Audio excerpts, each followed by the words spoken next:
Curry that rice. You know what I'm saying? You gotta do it right. Can't mess it up for real. Video title: The chance of being killed by a lemur 11 most terrifying zoo is accidents in small, history. Damn. but not zero. In March 2022, Ronnie Carroll entered a lemur enclosure in Georgia, carrying his 17-month-old son, Lawrence. Suddenly, a lemur leapt onto the toddler's head, digging its sharp nails into his face and scalp. The father managed to shove the animal away, but not before the attack left little Lawrence with deep cuts. The boy was rushed to the hospital, where doctors treated him with antibiotics to prevent infection.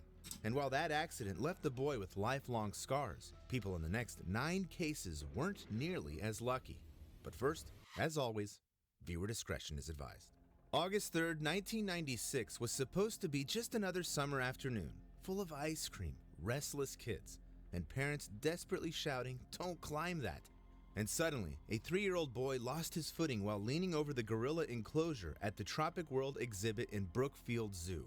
By the time his parents realized what had happened, he had already fallen more than 5 meters. The blow to his head knocked him unconscious almost instantly. Blood pooled from a deep gash as horrified relatives and visitors screamed. Meanwhile, below, 7 western lowland gorillas turned toward the noise. And then Big came the motherfuckers. moment no one saw coming. A 150-kilogram gorilla approached the unconscious boy. Her name was Binti Joie, a Swahili phrase meaning daughter of sunshine. Binti was 8 years old and had never seen a human inside her enclosure before. For a few long seconds, the crowd held its breath, unsure of what the frightened animal might do next. But to everyone's surprise, Hey, could you imagine gently seeing that, cradled the bro? boy in her Slim. seconds. The crowd Could you held its imagine breath, you unsure unconscious of what and the this is frightened all you see, Cuddy? Like, what do you do? What do you do? might do next. But to everyone's surprise, Binti gently cradled the boy in her powerful arms, carried him to a service door where zookeepers could safely reach him, and then backed away. The child was pulled out, rushed to the hospital, and treated for a broken hand and a deep cut to his face sustained during the fall. After the incident, Binti Joie became an international sensation. Her act of compassion featured in newspapers, on television, and even on numerous talk shows. However, not every animal encounter ends in a heartwarming tale, since sometimes even the gentlest looking creatures can snap when pushed too far. On January 7th, 2009, But stop playing with my man's ball, Zhang boy. Zhao brought his 5-year-old son to Beijing Zoo to see pandas for the first time. The little boy, clutching a toy, beamed with excitement until it suddenly slipped from his hands and tumbled into the moat of the panda enclosure. The child burst into tears, and like any loving father desperate to make things right, Zhang climbed over the barrier to retrieve it. He dropped nearly 3 meters into the enclosure, unaware that a 110-kilogram male panda named Gu.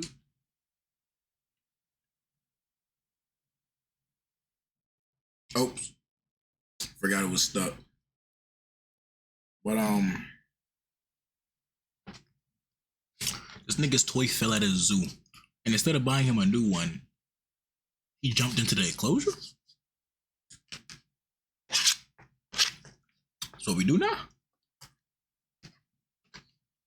That's what we do now? I don't think there's nothing in this world for me to I'd be worth jumping into an enclosure. It could be a raccoon pit. Still not jumping in it. But he said, fuck it. And the bears jumped in. Crazy man.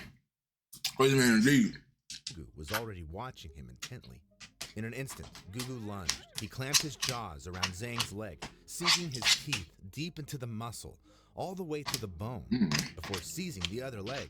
Zookeepers rushed in with poles, desperately trying to break the panda's grip. But when they finally pulled Zhang free, both his legs were mauled, in front of his shocked son.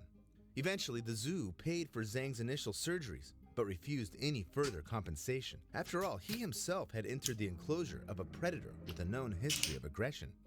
In 2006, Gugu bit a drunken man who had climbed into his cage and tried to hug him. A year later, he attacked a 15-year-old boy, leaving the teenager with serious injuries. Oh my gosh, he And while tried to hug the bear. incident with Gugu could have easily been avoided were it not for reckless human behavior. The next case was no accident at all, but rather something carefully and deliberately planned. On a May morning in 2016, Franco Ferrata wrote a letter filled with words about God, salvation, and sacrifice, with rough sketches of lions scrawled along the margins. Carrying it in his pocket, he walked alone in the Santiago Metropolitan Zoo. At first, he blended in, just another visitor buying a ticket to see the animals. But what he did next shocked everyone. Ferrata climbed onto a restricted platform above the lion enclosure. He stripped off all his clothes and shouted to the stunned crowd, "God will protect me. This is my purpose." And then he jumped straight into the den of predators.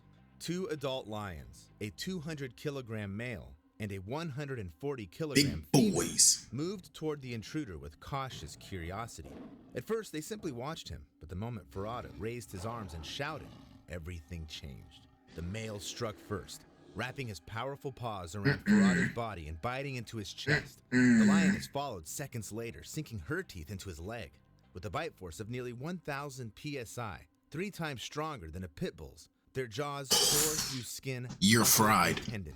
Immediately. Ferrata had no chance of escape. Meanwhile, zookeepers tried everything to stop the attack, blasting water from hoses, throwing chunks of meat to distract the lions, even firing tranquilizer darts. But nothing worked. And as if things couldn't get worse, one of the darts struck Ferrata himself. In the end, there was no other option to save the man's life, and the zookeepers were forced to make a devastating decision. They shot both lions. Ferrata was dragged out, barely breathing, his body riddled with deep wounds. How you gonna kill the lions for being lions? This nigga, he jumped into the enclosure. How you gonna kill the lion for being a lion? What? And his mind clouded by the tranquilizer, yet he survived. But instead of relief, the public mourned the 2 healthy, socialized lions, killed because one man chose to literally. How you gonna kill the lions for being lions? And unbelievably, this wasn't the only case of someone deliberately leaping straight into a predator's grasp. On Good Friday, April 10th, the fact he survived, that's just God's work. Mandy Kay arrived alone at the Berlin Zoo. But instead of watching animals or taking photos, she slipped past the fence, pushed through thorny bushes, and scaled the wall of the polar bear enclosure. Moments later, during the feeding time, she suddenly jumped. As soon as she hit the cold water with a splash, 4 adult polar bears turned. In an instant, one of them surged toward her, clamping its jaws into her arms, then her back. Mandy screamed, thrashing in the blood-stained moat as the crowd erupted in panic. Only minutes earlier, she had believed there was nothing left to live for. It's not even funny, but it is. It's like, why are you tossing chunks of meat the bears away and life toward Mandy? And after several desperate attempts, they finally that polar bear is just playing with her. Bleeding, barely clinging to life, Mandy was rushed to Virchow Hospital. Her arms, legs, and back were shredded by deep wounds, and she miraculously survived. In the aftermath, the public was divided. Some branded her reckless, while others saw a woman consumed by despair. Meanwhile, a zoo representative refused to introduce new barriers, summing it up grimly with one single phrase: "No wall stops those determined to fall." And that's a bar. Right. That is a bar. Oh my gosh. Hold on. Sometimes danger waits only a few centimeters beyond the fence, as the next case would prove. Joanne Caban wasn't just another visitor at the Darling Downs Zoo. She was practically part of it. Her sister co-owned the family-run sanctuary in rural Queensland, and Joanne had spent years walking its paths and treating the lions like old friends. But on July 6th, 2025, friendship met raw and that was recent. That day, the zoo was closed to the public, with only staff moving quietly through its territory. Joanne had early access to observe the lions' morning routine, which included cleaning their enclosures and prepping their feed. As keepers moved a lioness into a holding pen, Joanne leaned in for a closer look, far closer than even trained staff are ever supposed to be. In an instant, the lioness lunged through a narrow gap in the bars. Her claws hooked Joanne's sleeve, and her jaws clamped down on the poor woman's arm. Joanne screamed in agony as, within seconds, the lioness crushed her bones and nearly tore the flesh apart. Keepers rushed in, using emergency tools to pry the lioness back. Joanne, still conscious, was dragged to safety, with her arm barely attached. She was airlifted to Brisbane's Princess Alexandra Hospital, where surgeons fought for hours to save her limb. In the end, unfortunately, there was only one option: amputation above the elbow. Still, weeks later, during recovery, Joanne never blamed the lioness. Instead, she simply said she was just being herself. Thank you. Thank you. Someone This is a value meal. Arby's $7.99, meat and 3 box. What do I have today? Just that therapy appointment for inner child work at 11. Oh, it's stupid. I hate it. I just want to stay up late and hang out with my friends. I don't care, bro. I'm not paying to have no ads. Yeah. Smart. I don't go shopping because I told Stitch Fix. Maybe I might, because this is 3 ads is a bit too many for me. Style quiz today. Oh, we're just gonna milk it now. We got 4 ads. I feel it. I feel it though. I feel it. Hotels.com is where you go to 5. visit hundreds of thousands of hotels and earn rewards on every stay. Fuck off my screen. The zoo, in turn, immediately strengthened safety protocols, reinforcing barriers, posting clearer warnings, and restricting staff access during big cat transfers. After all, how do you protect people any further when every step already screams, "Do not get too close"? And the next man ignored that warning, despite being a zoo worker. On December 29th, 2021, a 911 call came through emergency lines in Naples, Florida. Help me! Help me! I'm at the Naples Zoo! Help me, please! I'm at the Naples Zoo! Okay, what's happening? I'm being attacked by a tiger. Please, please, please. The caller was 26-year-old River Rosenquist, a janitor working part-time at the Naples Zoo. But that night, instead of mopping floors as scheduled, How? Rosenquist climbed over a nearly Why? 1-meter barrier and stepped into a restricted zone clearly marked authorized personnel. Why? He then walked straight toward the enclosure of Eco, an 8-year-old Malayan tiger, one of only 200 left in the world. Rosenquist reached through the steel mesh, likely to pet the animal. In that instant, Eco clamped his jaw around Rosenquist's arm and dragged it deeper into the cage. The man screamed for help, but no one came. Alone and in agony, he somehow managed to pull out his phone and call 911 himself. By the time deputies arrived, Eco was still locked onto Rosenquist's arm. And with the zoo's emergency team... Is that wait, is that his foot? Is he upside down? Only ones equipped with tranquilizers. Gone This for the thing's night. upside down. Officers had no choice. To save the man, How did you they even- shot one of Earth's rarest predators. How did he get like Authorities that? called the shooting a tragedy. All right, here we go again. We with the bullshit. Why are we letting animals die for people that are stupid? I don't understand. How did he end up in the Spider-Man pose if the tiger bit his arm? I've never had someone grab my arm and I have. It's like, I mean, it's like an arm. I can't. Okay. I understand just a little bit. Necessity. But Like an animal rights arm activists bar, you know. and public They flooded get that social jump, media with and then you grief like you and flip. outrage, blaming I not get the it now. tiger, but the man who crossed the line. Yet Rosenquist didn't face any charges, as technically his actions didn't violate any law. In the next case, a mother lifted her son to see the animals more clearly, but one quick movement brought him far closer to the wild than she ever intended. It was a crisp Sunday morning in early November 2012, the kind that filled the Pittsburgh Zoo with weakened families. Among them were Elizabeth and Jason Durkosh, carrying their only child, Maddox, a curious, lively 2-year-old who had been running around in a Superman costume just days earlier on Halloween. The family made their way to one of the zoo's highlights, the African painted dog exhibit. Visitors stood on a raised wooden deck, protected by a 1-meter railing designed to prevent them from leaning too far. Signs along the rail warned clearly, "Do not lift children." Still, as other parents had done before, Elizabeth lifted Maddox for a better look at the rare pack below. If only she'd known what would happen next. Maddox weighed less than 14 kilograms. In a sudden, unbalanced movement, he slipped from her arms. The fall was 3.35 meters. First onto a narrow safety net, the kind meant to catch dropped sunglasses or phones. It couldn't hold his weight. He bounced off and landed in the enclosure with 11 African wild dogs. As Wild soon as dogs Maddox's is small body crazy. hit the ground and rolled, one African wild dog trotted closer. Within seconds, the rest of the pack closed the distance. 11 predators surrounded him. From the viewing deck above, visitors began to scream. Elizabeth's voice rose over them all, raw, desperate, calling her son's name again and again, while below, the dogs had already swarmed him. They darted in from every side, clamping down with powerful jaws, tugging him off balance, dragging him across the dirt. Zookeepers burst in with noisemakers and lures, dragging 7 of the dogs toward a far corner of the enclosure.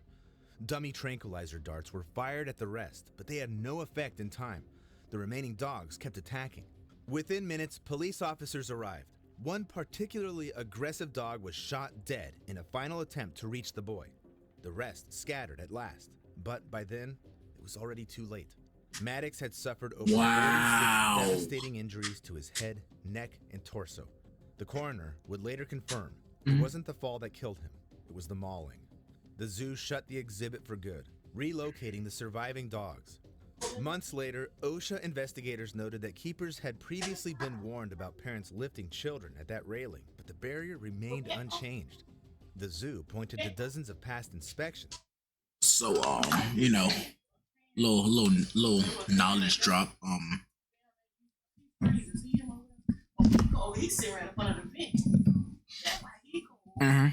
A little knowledge drop. African wild dogs are pretty good hunters, but like probably one of the best hunters in Africa. Just a little, you know. So that baby had no chance. It was over before it even started. It was over. It was done. It sucks, but it was done. I think they got like a 92% dogs. Absolute dogs. My everything, my light. How do I live without him? It was the first visitor death in the zoo's 114-year history.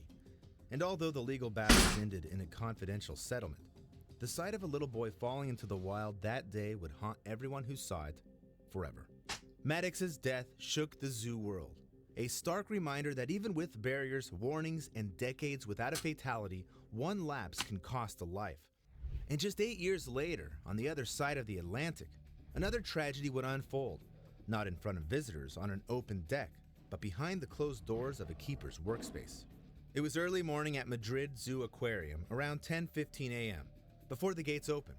In the service corridor behind the gorilla enclosure, a 46-year-old zookeeper moved through her routine. She'd been doing this for 19 years, preparing breakfast, cleaning, and knowledge drop. African wild dogs are significantly more successful hunters than any of the cats. That baby stood no chance. It was over. It was bad. It was over. Administering medication to the troop. The protocol required 3 security doors to keep the dominant silverback, 29-year-old Malibu, weighing about 200 kilograms, separated from the staff.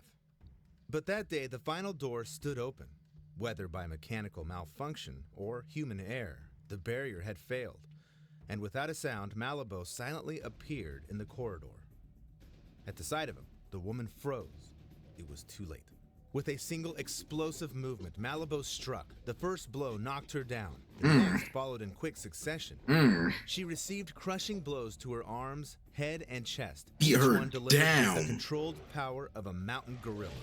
Her screams rang out, echoing behind metal doors. Through the viewing glass, stunned visitors who had arrived early watched in horror. Staff colleagues rushed toward the sound, grabbing safety shields and pounding on walls in a desperate bid to distract Malibu. Safety shield from a gorilla. Were they able to untangle her and remove her from the enclosure. By the time paramedics reached the scene, she was barely conscious. Both arms shattered, skull fractured, internal bleeding already setting in. She was rushed to Hospital Clínico San Carlos, placed in a coma, and underwent emergency surgery. What followed? There's no, was a you're not long, surviving that, painful bro. recovery, That multiple gorilla, surgeries, my eyes weeks itchy, in hold on. ICU, and months of rehabilitation. Fool, that It's still gorilla, unclear if all she he will ever did return to gorilla was life. this. After the attack, Just Malibu was beat, anesthetized. just with who, tranquilizer drugs, just moved beat to a down separate on her. living area, and If she described as survived, that's calm and amazing. sedate. The zoo issued a statement. The keeper had accessed the facility, which is bound by 3 doors, to find the 29-year-old male gorilla had somehow made his way into the same area. Malibu had been raised by keepers since his birth and had been close to them. Despite the severity, Malibu was not euthanized and remains alive. The zoo kept the exhibit closed for weeks, while engineers redesigned door automation and upgraded safety protocols across the facility. The Madrid attack was a brutal reminder that danger in a zoo isn't always on the Nigga, he public was staying side in of that the hole barrier. like Jason, Sometimes bruh. it's the Just people who are posted up, closest with the waiting. animals who pay the highest price. But in the next case, the line between safety and tragedy wasn't just crossed. It barely existed at all. It was the afternoon of May 10th, 2016, at Zhishiaku Wildlife Park in Rongcheng, China. The air was warm, the water in the walrus pool a dazzling blue. Look at And the at sea the edge of lion. it stood 30-year-old Where's the seal? businessman Zhou Leijun, phone in hand, broadcasting the moment to friends on WeChat.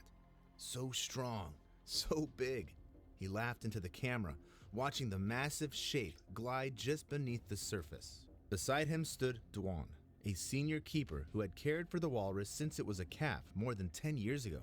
He'd hand-fed it, trimmed its tusks, and trusted its calm nature. The barrier Ew. between them and the water was barely waist-high. Signs warned visitors to stay back. Like a And then Muppet. Zha did what Ew, far look too at many that. do in front of wild animals. Oh my gosh. Turning his back for a better selfie. The 1.5-ton walrus rose silently behind him, wrapping both flippers Alright. around his waist. It looked at first like a clumsy hug, but the animal dragged He him suplexes- backwards over the barrier and into the deep water. Zha's muffled this nigga screams got- cut through the laughter. he of got onlookers. suplexed by a Disappeared beneath walrus? The surface. Duan didn't hesitate. He shouted, grabbed bamboo poles, and tried to hook the walrus away. When that failed, he dove in head Nigga. first. The Nigga. walrus released Zha, only to Hold see on. Duan instead. Wait a minute. Wait a minute. Wait a minute. Wait a minute. Wait a minute. He just watched this walrus come up, poof, and then slam this nigga back, and then decides, let me go hop in the water to save him.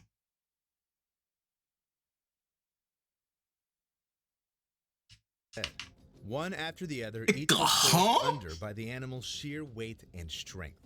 By the time rescuers tried to pull them from the water, it was already too late. Both had drowned. He caught The a zoo called double it homie. tragedy born from human error. Zha's family received 900,000 won in compensation. The walrus stayed in his pool, its tusks trimmed, unaware it had just been at the center of a national news storm. In the days after, workers raised the barriers and added new warning signs. Changes that, for two families, came far too late.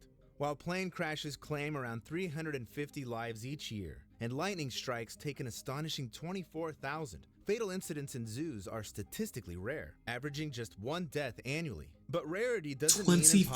24,000 And the people 10 cases died we've of just seen are lightning. proof of how brutal and unpredictable these encounters can become, especially when caution gives way to recklessness. Now let me ask you, have you ever experienced a moment at the zoo that still gives you chills? A giraffe licked my face. Not terrifying, just saying. A giraffe licked my face. Nigga, tongue was about that. Tongue was about that long. Licked my face when I was a child. I like to this day I can remember it was just like the stank and the moisture in his mouth. It was a